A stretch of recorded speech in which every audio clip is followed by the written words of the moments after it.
आज आप लोगों के लिए हिंदी सब्जेक्ट का जो 80 नंबर का पूछा जाता है, जिन्होंने हिंदी लैंग्वेज लिए हैं या लैंग्वेज पेपर है जिनका बीपीएससी टीचर में तीसरे चरण वाला में, तो 80 क्वेश्चन हम आपको कराने वाले हैं, क्योंकि 80 क्वेश्चन आपका पूछा जाएगा।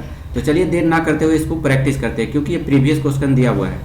आप इसी टाइप का क्वेश्चन पे प्रैक्टिस करेंगे और इसी टाइप के क्वेश्चन को आप अभ्यास करेंगे तो कन्फर्म है आपको बेनिफिट होगा। तो चलिए देर ना करते हुए चलते हैं हिंदी को सब्जेक्ट लेकर। पहला क्वेश्चन देखिए दिया हुआ है, राजस्थानी भाषा का उद्भव अपभ्रंश के किस क्षेत्रीय रूप से हुआ है? तो यह हुआ है सौरसेनी अपभ्रंश से, ऑप्शन नंबर बी हो जाएगा। राजस्थानी भाषा की उत्पत्ति जो है 12वीं शताब्दी के अंतिम चरण में हुआ था। सर जॉर्ज अब्राहम और ग्रियासन ने राजस्थानी भाषा को 5 भागों में बांटा था, उसकी बोलियों को 5 बोलियों में बांटा था, जैसे पश्चिमी राजस्थानी, पूर्वी राजस्थानी, उत्तर पूर्वी राजस्थानी, मध्य पूर्वी राजस्थानी, दक्षिण पूर्वी राजस्थानी। इसी तरह से 5 भागों में राजस्थानी बोली को बांटा गया था। चलिए नेक्स्ट क्वेश्चन, दूसरा क्वेश्चन चलते हैं। राजभाषा आयोग के प्रथम अध्यक्ष कौन थे? तो राजभाषा आयोग के प्रथम अध्यक्ष जो थे बीजी खेर थे, ऑप्शन नंबर सी हो जाएगा। राजभाषा आयोग का गठन की बात करें तो 7 जून 1955 ईस्वी को बाल गंगाधर खेर, इसको पूरा नाम है बाल गंगाधर खेर, की अध्यक्षता में किया गया था, जिसमें सदस्यों की संख्या 22 थी। इस आयोग ने अपनी रिपोर्ट को राष्ट्रपति को सौंपी 1956 ईस्वी में।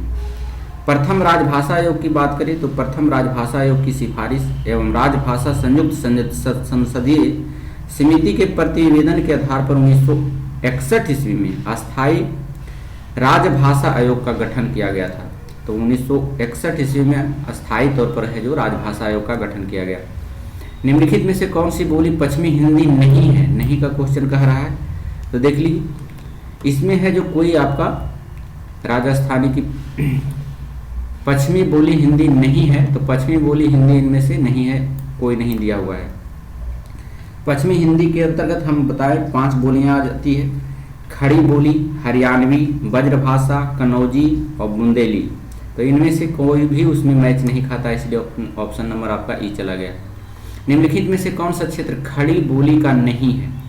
खड़ी बोली का नहीं है तो ये बरेली नहीं है, बरेली जो है खड़ी बोली नहीं है। बाकी सहारनपुर, मुरादाबाद ये सब खड़ी बोली है। खड़ी बोली की पश्चिमी हिंदी की प्रमुख बोली बोली जाती है। इसका विकास सौरसेनी भाषा से हुआ है खड़ी बोली का। नेक्स्ट क्वेश्चन चलते हैं हम लोग। निम्नलिखित बोलियों में से उनके क्षेत्र के साथ सुसुमित कीजिए तथा सही कूट का चयन कीजिए। कूट का चयन करने वाला दे दिया है, तो देखिए अवध का इलाहाबाद में है, अवध का इलाहाबाद, तो ये आपका हो जाएगा अवध बोली बोली जाती है, अवधी बोली इलाहाबाद में। वही बुंदेली बोली बोली जाती है झांसी में, वही ब्रजभाषा बोली जाती है मथुरा में, और उसके बाद छत्तीसगढ़ी बोली जाती है बिलासपुर में। तो देखिए 1-3 किसी में नहीं है, उपयुक्त में से कोई नहीं होगा आपका। नेक्स्ट क्वेश्चन चलते हैं। हिंदी भाषा के विकास के लिए विशेष निर्देश भारत के संविधान के किस अनुच्छेद में है? अनुच्छेद पूछ दिया है, तो अनुच्छेद 351 में हिंदी भाषा के विकास के लिए विशेष निर्देश दिया गया है। और संविधान के अनुच्छेद 351 में हिंदी भाषा के विकास हेतु के जो बात कही गई है उसके अनुसार संघ का यह कर्तव्य होगा कि वह हिंदी भाषा के प्रसार को बढ़ावा दे और उसे विकसित करे, ताकि वह भारत की समस्त संस्कृति के सभी तत्वों की अभिव्यक्ति का माध्यम बन सके। इसके साथ साथ भारतीय संविधान के अनुच्छेद 343 के 1 के अनुसार हिंदी हमारे देश की राज्य भाषा है, ना कि राष्ट्रभाषा।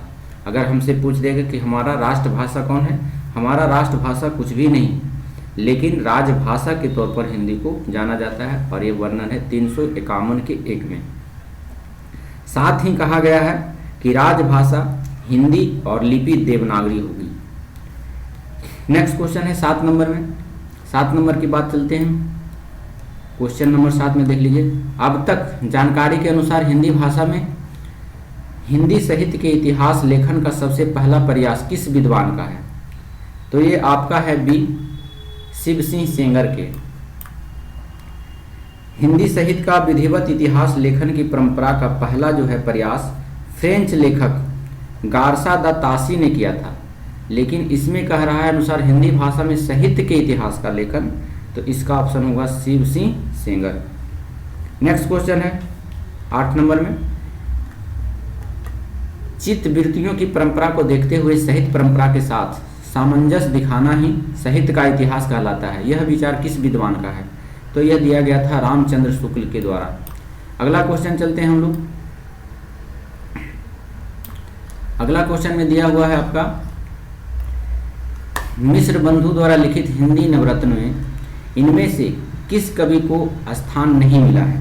तो स्थान नहीं मिला है मलिक मोहम्मद जैसी को। हिंदी साहित्य के इतिहास के सम्मेलन की दृष्टि से हिंदी नवरत्न और मिश्र बंधु एक और थे मित्र बंधु और मिश्र बंधु, और एक थे मिश्र बंधु विनोद, इन्हीं की प्रमुख रचना मानी जाती है। अगर बात करें हिंदी नवरत्न में 9 कवियों का उल्लेख, तो इसमें थे तुलसीदास, सूरदास, देवदास, बिहारी, त्रिपाठी, उसके साथ साथ केशव दास भी थे, कबीरदास भी थे, चंद्रवर दाई थे और हरिश्चंद्र थे। ये सभी जो थे हिंदी नवरत्नों में से शामिल थे। 10 नंबर क्वेश्चन में चलते हैं। पंडित विश्वनाथ प्रसाद मिश्र ने उत्तर मध्यकाल को किस नाम से अभिहित किया है? तो ऑप्शन नंबर ए होगा सिंगार काल। नेक्स्ट क्वेश्चन है, भारतीय पत्रकारिता का पितामह किसे का माना जाता है? तो 11 नंबर का होगा जेम्स ए हिक्की को। इसे भारतीय पत्रकारिता का पितामह माना जाता है क्योंकि उन्होंने 1780 ईस्वी में बंगाल में गजट नाम से भारत का पहला मुद्रित समाचार पत्र लॉन्च किया था। राजा राम मोहन राय को भारत में राष्ट्रीय पत्रकारिता का जनक कहा जाता है। देखिए भारत में बात करें तो भारत में जो है जाना जाता है राजा राम मोहन को राष्ट्रीय पत्रकारिता की बात करें तो राजा राम मोहन राय, जबकि भारतीय पत्रकारिता की बात करें तो जेम्स ए हिक्की 1780 ईस्वी में। नेक्स्ट क्वेश्चन है 12 नंबर में। 12 नंबर का है, तात्पर्य है कि छायावाद जिस आकांक्षा का परिणाम था उसका लक्ष्य केवल अभियंजना की रोग प्रणाली का विकास था। छायावाद के संबंध में यह विचार किस विद्वान का है? तो यह विद्वान है रामचंद्र शुक्ल। नेक्स्ट है, इनमें से किस जैन कवि को अपभ्रंश का वाल्मीकि कहा जाता है? तो वाल्मीकि कहा जाता है स्वयंभू को। जो डिस्कस करने वाला होगा इम्पोर्टेंट उसको हम करेंगे क्योंकि क्वेश्चन बहुत ज़्यादा है। चलिए, निम्नलिखित दार्शनिक मतों को उनके प्रवर्तक आचार्यों के साथ सुसंगत कीजिए तथा सही कूट का चयन कीजिए। सही कूट का विशिष्ट द्वैतावाद के रामानुजाचार्य थे, देखिए ये वाला हो जाएगा। फिर है शुद्ध द्वैतावाद के बल्लभाचार्य थे, ऑप्शन 4 हो जाएगा। अद्वैतवाद के शंकराचार्य थे और द्वैतवाद के थे नीमकाचार्य। इसको आपको याद रखना हो, देख लीजिए यहाँ से 1 का 2 किसी में नहीं है दिया हुआ, इसीलिए आपका आंसर ई चला गया। अगला क्वेश्चन है, कहे प्रगतिवाद केवल साम्यवादी मार्ग को ही अपनाने के लिए विवश है, जबकि प्रगतिशील किसी भी वाद विशेष से आबद्ध नहीं होता। यह विचार किस विद्वान का है? तो यह दिया गया है गणपति चंद्र गुप्त के द्वारा। नेक्स्ट है, प्रपद्धवाद के अंतर्गत इनमें से किस रचनाकार का नाम सम्मिलित नहीं है? सम्मिलित नहीं की बात करें नंद किशोर आचार्य इनमें से सम्मिलित नहीं है, बल्कि ललनी बिलोचन शर्मा और केसरी कुमार ये सम्मिलित थे प्रपद्धवाद में। अगला क्वेश्चन है 16 नंबर के बाद 17 नंबर में हम लेके चलते हैं आपको। चलिए देखिए, शमशेर मुर्श के कवि हैं, किसी भी जन के नहीं। यह कथन किस विद्वान का है? तो यह है जो मल्लराज का है। मल्लराज है, बहुत सारा पूछा जाता है मल्लराज के बारे में। शमशेर बहादुर सिंह की प्रमुख रचना कुछ और भी हैं, जैसे इतने पास अपने, कल तुमसे होड़ है मेरी, ये सभी जो है शमशेर सिंह का ही कृति है। नेक्स्ट क्वेश्चन है 18 नंबर में, इनमें से कौन छायावादी कवि अपने रचना काल के अंतिम दौर में प्रगतिवाद के भौतिक दर्शन के साथ साथ अरविंद दर्शन से प्रभावित हुआ? तो हुआ सुमित्रा नंदन पंत। सुमित्रा नंदन पंत की रचना की बात करें तो 4 श्रेणियों में इनका विभाजन है। छायावादी रचना है, प्रगतिवादी रचना है और अरविंद दर्शन से प्रभावित भी रचनाएं हैं और मानवतावादी। 4 प्रकार की रचना इन्होंने किया था।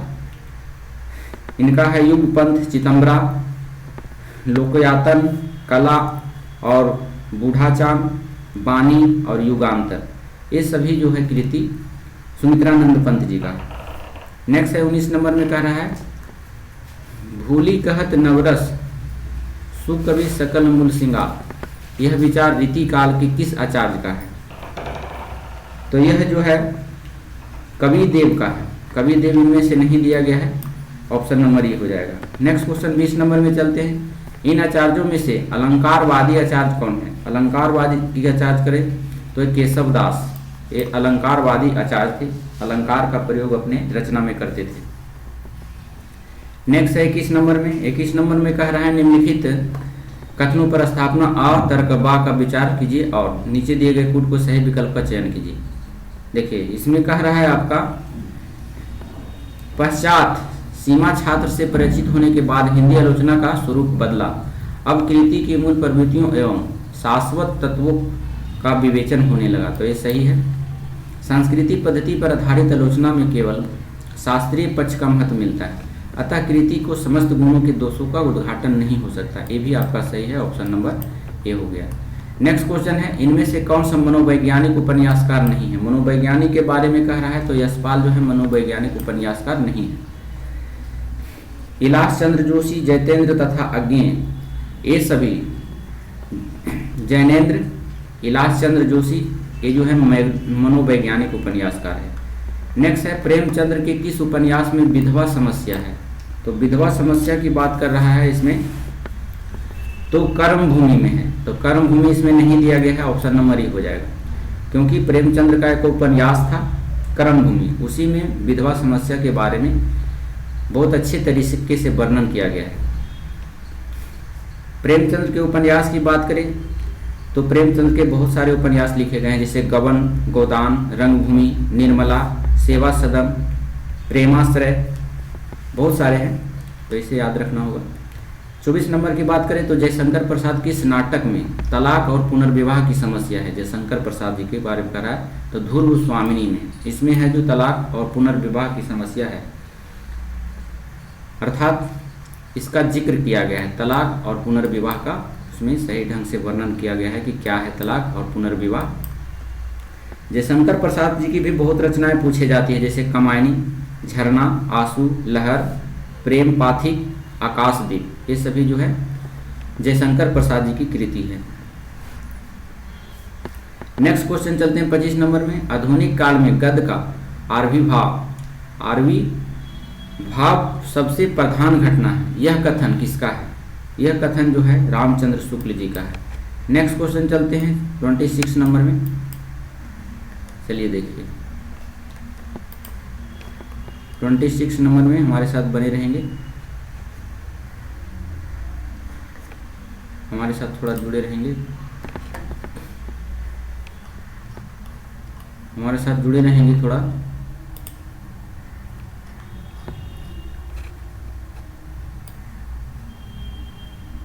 बने रहेंगे।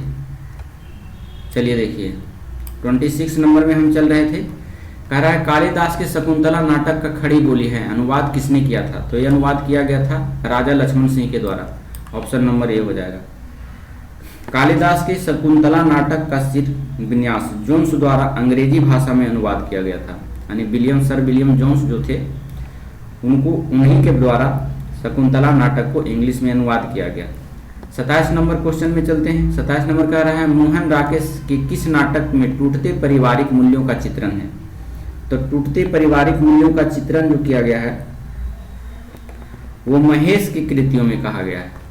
महेश जैसे अंधेरे बंद कमरे में, तो अंधेरे बंद कमरे में इसमें नहीं दिया गया है, तो इसीलिए आपका आंसर ये हो जाएगा। मोहन राकेश की बात करें तो इनका प्रसिद्धि नाटक जो था आधे अधूरे ने टूटते परिवार के मूल्यों का चित्रण किया गया था आधे अधूरे में, तो जो इसमें नहीं दिया गया है। नेक्स्ट क्वेश्चन है 28 नंबर में। कौमुदी महोत्सव एकांकी किस सम्राट के काल को चित्रित करती है? तो ये चित्रित करती है सम्राट चंद्रगुप्त के, ऑप्शन नंबर सी हो जाएगा। कौमुदी महोत्सव एकांकी का लेखक डॉक्टर राम कुमार वर्मा है। 29 नंबर में है इनमें से कौन सा प्रगतिवादी परंपरा का कहानीकार नहीं है? तो कहानीकार नहीं है तो इला चंद्र जोशी, ये नहीं है, बाकी रांगे राघव और यशपाल जी प्रगतिवादी परंपरा के कहानीकार रहे हैं। नेक्स्ट क्वेश्चन है 30 नंबर में चलते हैं, जिंदगी और गुलाब के फूल, यह प्रसिद्ध कहानी संकलन किसका है? तो यह कहानी जो है संकलन किया गया है प्रियवदा का। प्रियवदा इसमें नहीं दिया गया है, ऑप्शन नंबर ए हो जाएगा। प्रस्तुत पुस्तक में लेखिका ने एक प्रौढ़ अविवाहित युवती के मानसिक अंतर्द्वंद को बड़ी भावुकता के साथ इसमें चित्रण किया गया है। महाभोज और उसका बेटी, एक इंच मुस्कान आदि उपन्यास मूत्र भंडारी द्वारा रचित उसमें वर्णन किया गया है। नेक्स्ट क्वेश्चन है 31 नंबर में। 31 नंबर कह रहा है, पंडित प्रताप नारायण मिश्र और बालकृष्ण भट्ट ने हिंदी गद्य साहित्य में वही काम किया जो अंग्रेजी में एडिसन और स्टील ने किया। यह विचार किसका है? तो यह विचार जो दिया गया है रामचंद्र शुक्ल जी का है, ऑप्शन नंबर बी हो जाएगा। नेक्स्ट है निवैरिविकता का सिद्धांत किसका है? तो यह है आपका इलियट का। नेक्स्ट क्वेश्चन है, साहित्य का उद्देश्य विरेचन किसने माना है? तो यह माना गया है अरस्तु के माध्यम से। अगला क्वेश्चन है 34 नंबर में। 34 नंबर में देखिए कह रहा है, भरत मुनि के रससूत्र के अनुमतिवाद पर आश्रित व्याख्या किस रचना की है? तो देखिए इस क्वेश्चन को बीपीएससी ने रद्द कर दिया था, इसका आंसर जो है डिलीट कर दिया गया था, तो इसको आप डिलीट कर दें आप भी, क्योंकि इसका आयोग के द्वारा ही नहीं दिया गया था। नेक्स्ट क्वेश्चन है 35 नंबर में। 35 नंबर कह रहा है कि संस्कृत के किस आचार्य ने विशेषो गुणात्मा सूत्र के आधार पर रीति और गुण में अभेद माना? तो कौन माना? तो इसमें देखिए सूत्र के आधार पर माना गया था, तो इसका आंसर ई हो जाएगा, इनमें से कोई नहीं होगा। संस्कृत के आचार्य वामन, जिसका नाम था वामन, तो वामन नहीं दिया गया है, इसीलिए आपका आंसर ई चला गया। इसका वामन आंसर होगा, वामन एक रचनाकार थे। नेक्स्ट क्वेश्चन है, अगले नंबर क्वेश्चन की बात करेंगे 36 नंबर। 36 नंबर में देख लीजिए, डॉक्टर नामवर सिंह को उनकी किस आलोचना कृति पर साहित्य अकादमी पुरस्कार मिला है? तो उनको दिया गया है कविता के नए प्रतिमान के लिए, option number C. Next question है, निम्नलिखित सूचियों को सुमित कीजिए तथा सही कूट का चयन कीजिए। 37 में देख लिए, भरत मुनि के बारे में कह रहता है, तो ये रस संप्रदाय से संबंधित है, ऑप्शन नंबर 4 हो जाएगा इसका। आनंदवर्धन जो था ये ध्वनि संप्रदाय से थे, ऑप्शन ए हो जाएगा। कुंतक जो था बकुर्ती संप्रदाय से थे, बकुर्ती संप्रदाय, और वामन जो थे रीति संप्रदाय से संबंधित थे, तो आप मिला सकते हैं ए का 4। ए का 4 देखिए इसमें कहाँ दिया हुआ है, बी ऑप्शन में दिया हुआ है, ऑप्शन नंबर बी हो जाएगा। नेक्स्ट है, क्रोचे के अभिव्यंजनावाद को वक्रोक्ति सिद्धांत का विलायती संस्कृत किसने कहा? तो ये कहा गया था आपके आचार्य शुक्ला के द्वारा, तो आचार्य शुक्ला इसमें नहीं दिया है, ऑप्शन नंबर ई हो जाएगा। आचार्य शुक्ला को या आचार्य शुक्ला ने क्रोचे का अभिव्यंजनात्मक वाद का भारतीय वक्रोविद का विलायती उत्थान कहते हुए इसका वर्णन किया था। नेक्स्ट क्वेश्चन है 39 नंबर में। 39 नंबर में बने रहेंगे हमारे साथ। 39 नंबर का है, स्त्री विमर्श पर आधारित तब्दील निगाहें किस लेखिका की कृति है? तो ये जो है मैत्रेयी पुष्पा का है, ऑप्शन नंबर बी हो जाएगा। नेक्स्ट है, दलित साहित्य का संदर्भ शास्त्र नामक कृति के लेखक हैं, कौन है? तो 40 का भी ओम प्रकाश वाल्मीकि। नेक्स्ट है, आदिवासी विमर्श पर आधारित आदिवासियों का संसार नामक पुस्तक के लेखक हैं, तो इनका था आशा सुषमा। आशा सुषमा इसमें नहीं दिया गया, ऑप्शन नंबर ई हो जाएगा, और यह पुस्तक प्रकाशन 1990 ईस्वी में किया गया था। नेक्स्ट है, संदेश यहाँ मैं नहीं स्वर्ग लाया, इस भूतल को ही स्वर्ग बनाने आया। उपयुक्त पंक्तियों के रचयिता कौन है? ये पंक्ति के रचनाकार कौन है पूछ दिया गया है, तो इनका रचना था मैथिली शरण गुप्त। मैथिली शरण गुप्त नहीं दिया गया है, इसलिए ऑप्शन आपका ई चला गया। चलिए नेक्स्ट है 43 नंबर में। 43 नंबर क्वेश्चन की बात करेंगे हम। 43 बने रहेंगे हमारे साथ।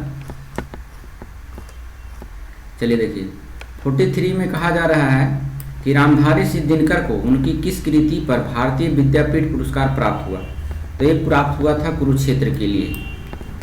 नेक्स्ट क्वेश्चन है, निम्नलिखित में से कौन सा रसोग्रांथ छंदों का अजबा घर कहलाता है?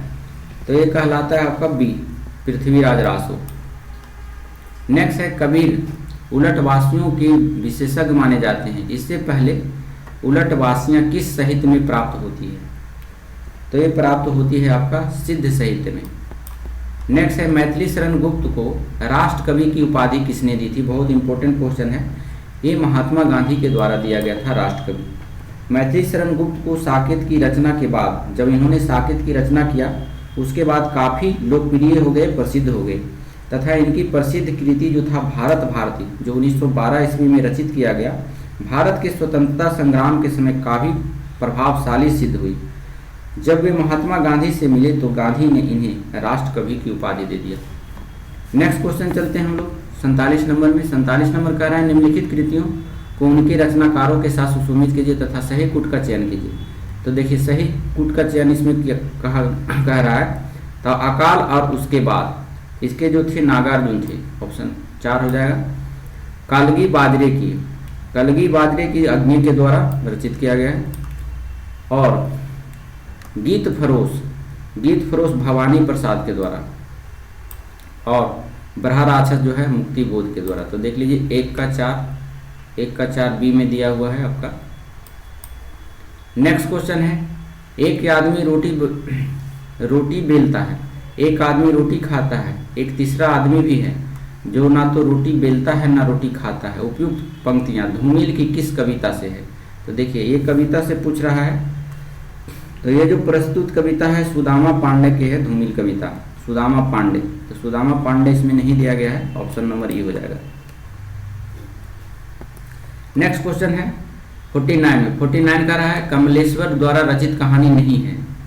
कमलेश्वर द्वारा कौन सी रचित कहानी नहीं है? तो यह है एक और जिंदगी, ये वाला नहीं है। बाकी सब मांस का दरिया, राजा, निर्वंशिया, ये सभी लिखा गया है कमलेश्वर के द्वारा।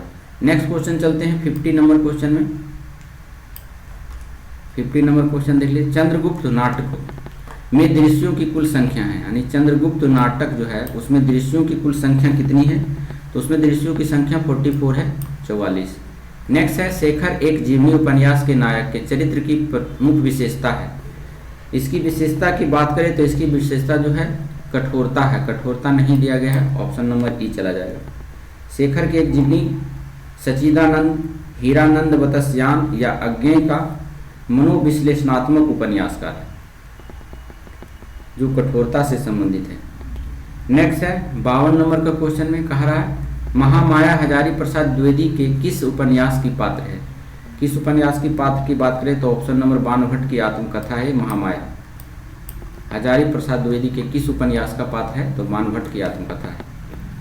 नेक्स्ट क्वेश्चन चलते हैं, गैंगरी कहानी के लेखक हैं। गैंगरी कहानी के लेखक के बारे में कह रहा है, अगर इसके मुख्य पात्र की गंगरी कहानी के लेखक इनमें नहीं दिया गया है, ऑप्शन नंबर ई हो जाएगा। इसका जो लेखक था अज्ञेय थे और इनका पात्र जो था गैंगरीन था। नेक्स्ट, बहुत कम कहानी लिखकर भी सर्वाधिक लोकप्रियता प्राप्त कहानीकार इनमें से कौन है? तो 54 का बी हो जाएगा, चंद्रधर शर्मा गुलेरी। ये बहुत कम लिखे कहानी और बहुत ज़्यादा प्रसिद्ध हुए। नेक्स्ट क्वेश्चन है 55 नंबर में, प्रजातंत्र और लोकतंत्र के नाम पर हमारे चारों ओर फलने फूलने वाली राजनीतिक संस्कृति के प्रतिनिधि पात्र वैद्य जी किस उपन्यासकार की सृष्टि है? यानी कौन लिखे हैं? तो इसमें देखिए आपका दिया प्रजातंत्र और लोकतंत्र के बारे में जो है श्रीलाल शुक्ला जी का है, तो श्रीलाल शुक्ला जी इसमें नहीं दिया गया, ऑप्शन नंबर ए हो जाएगा। 56 नंबर में चलते हैं, अमृतलाल नागर का कौन सा उपन्यास महाकवि सूरदास पर आधारित है? तो ये जो है खंजन नयन, यह महाकवि सूरदास पर आधारित है। नेक्स्ट है, जिसे संसार दुख कहता है वह कवि के लिए सुख है। धन और ऐश्वर्य, रूप और बल, विद्या और बुद्धि, ये विभूतियाँ चाहे संसार को कितना ही मोहित कर ले, कवि के लिए जहाँ जरा भी आकर्षण नहीं है। यह कथन गोदान के किस पात्र का है? तो ये गोदान का जो है मेहता एक पात्र थे, उसी के द्वारा मेहता पात्र। 58 नंबर में चलते हैं, देवसेना जयशंकर प्रसाद के किस नाटक की पात्र है? देवसेना। तो देवसेना जो है स्कंदगुप्त। नेक्स्ट क्वेश्चन है लघु मानव की महत्ता को किसने प्रतिपादित किया? तो ये प्रतिपादित किया था विजय देव नारायण शाही के द्वारा। अगला क्वेश्चन है 60 नंबर में, 60 नंबर की बात करेंगे। क्वेश्चन नंबर 60 देख लीजिए, ये आपका गद्यांश से दिया गया है, फिर 60 के बाद गद्यांश आएगा आपका। इनमें से किस लेखक के निबंध ललित निबंध विद्या के प्रस्थान बिंदु बने? तो ये बने हैं हजारी प्रसाद द्विवेदी। अगला क्वेश्चन आपको इसको पढ़ने के बाद आप बनाने का प्रयास करें। आप शॉर्ट स्क्रीन ले सकते हैं इसको। चलिए देखिए, हम इसका आंसर बताने का पूरी प्रयास करेंगे। चल देखिए 61 नंबर है, 61 नंबर का भाषा का महत्व हो जाएगा इसका। ये शीर्षक का नाम सर्वाधिक उपयुक्त शीर्षक होगा भाषा का महत्व। अभिव्यक्ति शब्द का अर्थ क्या होता है? तो अभिव्यक्ति शब्द का अर्थ होता है प्रकट करना। ऑप्शन नंबर सी हो जाएगा। प्रकट का विलोम माने उल्टा शब्द पूछ दिया है, क्या होता है? तो इसका होता है गुप्त। प्रकट माने उजागर करना, तो गुप्त माने छिपा हुआ रहना। नेक्स्ट, नदी का पर्यायवाची शब्द नहीं है। इसमें कह रहा है कौन नदी का पर्यायवाची शब्द नहीं? तो ईला। ईला जो है नहीं है। ईला पृथ्वी का पर्यायवाची शब्द है, जबकि तरंगनी नदी का है, टटनी नदी का है। नेक्स्ट है गद्यांश का आशय है। गद्यांश का आशय किससे है? तो भाषा की समानता मनुष्यों को निकट लाती है। ऑप्शन नंबर ए हो जाएगा। गुणवाचक विशेषण नहीं है। गुणवाचक विशेषण जो है चौगुना, ये गुणवाचक नहीं है। जो शब्द किसी व्यक्ति या वस्तु के गुण, दोष और रंग, आकार, अवस्था और स्थिति का बोध कराए उसको कहा जाता है गुणवाचक विशेषण। जैसे सुंदर, पीला, गोल, चपटा, नाक, टेढ़ा, चमकीला, है ना, मोटा, गरीब, अमीर, ये सब जो है गुणवाचक विशेषक है। नेक्स्ट है 67 नंबर में, कह रहा है कि एक आंख से देखना मुहावरे का अर्थ क्या है? तो एक आंख से देखना मतलब सबको बराबर मानना। ऑप्शन नंबर ए हो जाएगा। नेक्स्ट क्वेश्चन है, अगला क्वेश्चन है 68 नंबर। 68 नंबर में देखिए, चलिए देखिए 68 नंबर कह रहा है किस शब्द में दीर्घ स्वर संधि नहीं है? दीर्घ स्वर संधि नहीं की बात कहा, तो इसमें महोत्सव में दीर्घ स्वर संधि नहीं है। अगर संधि, समास, देशज, विशेषज, ये सभी का आप वीडियो एक ही वीडियो में देखना चाहते हैं तो हमारे डिस्क्रिप्शन बॉक्स में दिया हुआ है, आप वहां पर जाकर के एक ही क्लास में 1 घंटा का क्लास है, उसमें देशज, विशेषज, संकर शब्द, संयुक्त शब्द, संयुक्त अक्षर, है ना, सरल वाक्य, ये सब सभी का एक ही वीडियो में अपलोड किया गया है। आप लोग वहां से जाकर इसको देख सकते हैं। नेक्स्ट 69 में कह रहा है कि 69 में मैंने रमेश को मारा था, वाक्य में भूतकाल कौन सा भेद है? तो ये जो भूतकाल का पूर्ण भूतकाल भेद है, ऑप्शन नंबर बी हो जाएगा। मनोज पुस्तक पढ़ता है, वाक्य में वाच्य है, तो वाच्य है तो ये है कृत्यवाच्य है। वॉइस जो पढ़े होंगे उनको आ जाएगा समझ में। 71 में है द्वंद्व समास, समास का उदाहरण है, तो समास का उदाहरण है द्वंद्व समास, तो ये हो जाएगा भूखा और प्यासा, ये द्वंद्व समास है। समास का वह रूप जिसमें दोनों पद प्रधान होते हैं उसी को कहा जाता है, जैसे नर नारी, बेटा बेटी, और बीच में हाइफन का यूज जरूर हुआ रहता है। चलिए नेक्स्ट क्वेश्चन है शुद्ध वर्तनी शब्द, इसमें पहचानना है कौन है? तो देखिए पैतृक शुद्ध लिखा हुआ है, बाकी सब गलत है। नेक्स्ट है चटमंगनी पट ब्याह, लोकोहित का अर्थ क्या होता है? तो ये होता है तत्काल कार्य होना, यानी जल्दीबाजी में कार्य हो जाना, चटमंगनी पट ब्याह के अंतर्गत एक लोकोक्ति है। नेक्स्ट है अनल अनिल, श्रुति संविनार्थक शब्दों का अर्थ क्या होता है? तो अनल मने देखिए क्या होता है, 74 का ये हो जाता है। अनल मने आग होता है या अग्नि, और अनिल मने होता है हवा या वायु, तो ऑप्शन नंबर ये सही है। नेक्स्ट 75 नंबर में चलते हैं। 75 नंबर में देख लीजिए,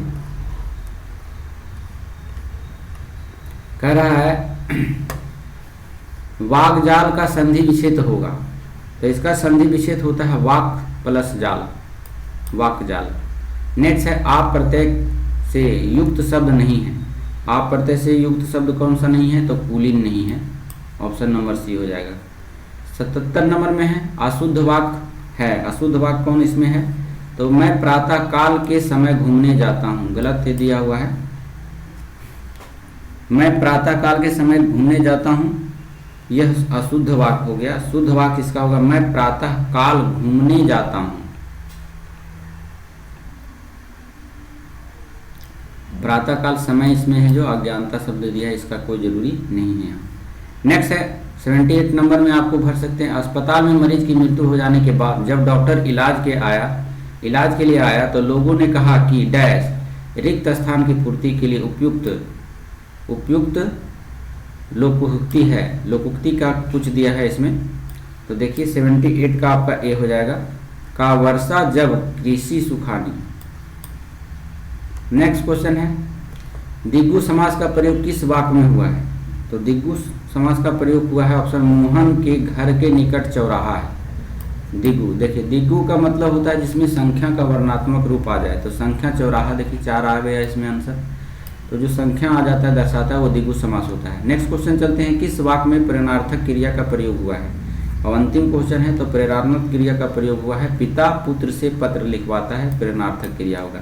तो इसी के साथ आपका 80 क्वेश्चन आपका जो हिंदी सब्जेक्ट लैंग्वेज लिए हैं, जो हिंदी से एग्जाम देना चाहते हैं, तो उनके लिए 80 क्वेश्चन आपका हो गया। आप बेहतर से तैयारी करें, आपका रिजल्ट कंफर्म होने की संभावना बढ़ जाएगी अगर आपका सब्जेक्ट ठीक है तो इसी वीडियो के साथ हम फिर मिलते हैं अगले चैप्टर में, अगले वीडियो में। इससे पहले आप हमारे चैनल पर अगर नए हैं तो कृपया करके चैनल को लाइक कर दीजिए और सब्सक्राइब कर ले सकते हैं, ताकि जो भी भविष्य में आने वाला वीडियो है, जब भी हम कोई वीडियो डालें वो सबसे पहले आपको पढ़ने को मिले। तो फिर मिलते हैं अगले वीडियो में, तब तक के लिए धन्यवाद। Thank you so much, thank you for watching.